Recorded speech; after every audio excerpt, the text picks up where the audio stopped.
Hey, Dustin, it's really good to see you. Today, we're talking about how emotional investing can be costly. We are fresh off the midterm elections. We knew that would bring volatility. We are still very much in a bear market territory. Stocks and bonds are negative, and the market has lost about 16% of its value since the beginning of the year. To see what that looks like, take a look at this chart from FinViz, which shows the S&P's year performance. Dustin, when we see this much red on the board, it's really hard not to feel anxious. Sure, it's an anxious year. It's a kind of year that can encourage a lot of clients, a lot of investors to make emotional decisions if we're not careful. Mm-hmm. And, a lot of clients or a lot of investors, they may decide that they want to, sell in the midst of a bear market and sit on the sidelines until they feel more comfortable investing again. Well, one of the problems with that is the equity markets are forward looking probably by about 6 months.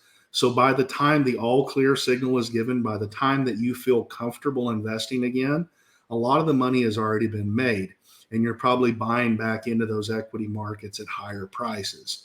And, this is a trap that a lot of investors get caught in over and over again over the course of their lifetime, Of selling at course. low prices to wait it out and buy back in at higher Right. prices. So then how do we stay rational about all this?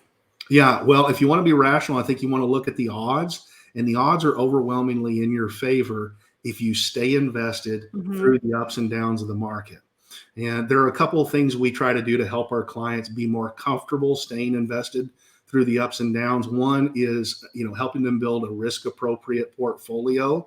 So that means, we don't entirely shift our strategy to a more aggressive strategy if we're feeling good about the markets, and we don't entirely shift to a conservative strategy if we're feeling fearful about the markets.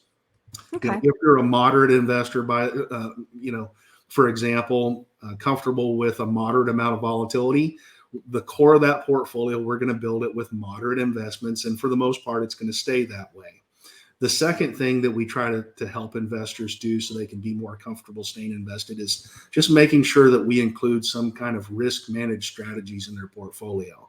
So if we look at something like hedged equity, that allows us to maintain exposure to stocks, but we do it in a way we use options where we limit the downside losses, reduce the Hmm. volatility. That helps us reduce those large swings on a portfolio, so a client can be more comfortable holding through the ups and downs of the markets. Okay.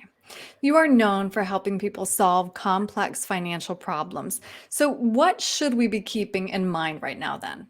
Well, on this topic, I would keep in mind that there are really only two successful ways to effectively time the equity markets. One is you can be lucky, it's not very reliable, and the other is you can be a congressman.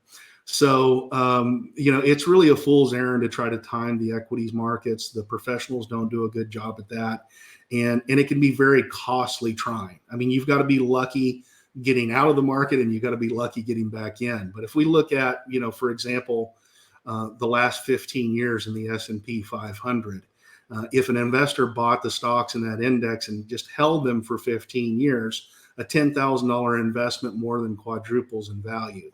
But if that investor misses just the 10 best days out of those 15 years, you can see that their return is cut by more than half. Wow. And if they miss just 30 of the best days out of those 15 years, their return is negative.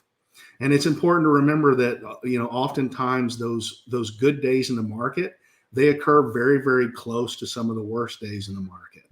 So it's really important to stay invested over the long haul. We try to remind clients of that, to be disciplined, and to help them do that, we simply try to help them build portfolios that they can live with, whether the markets are up or down.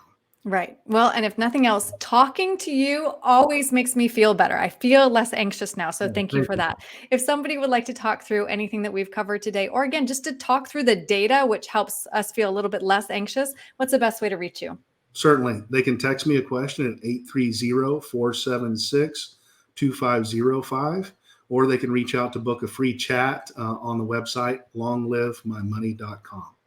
All right. Dustin, thank you very much. Thanks, Erin.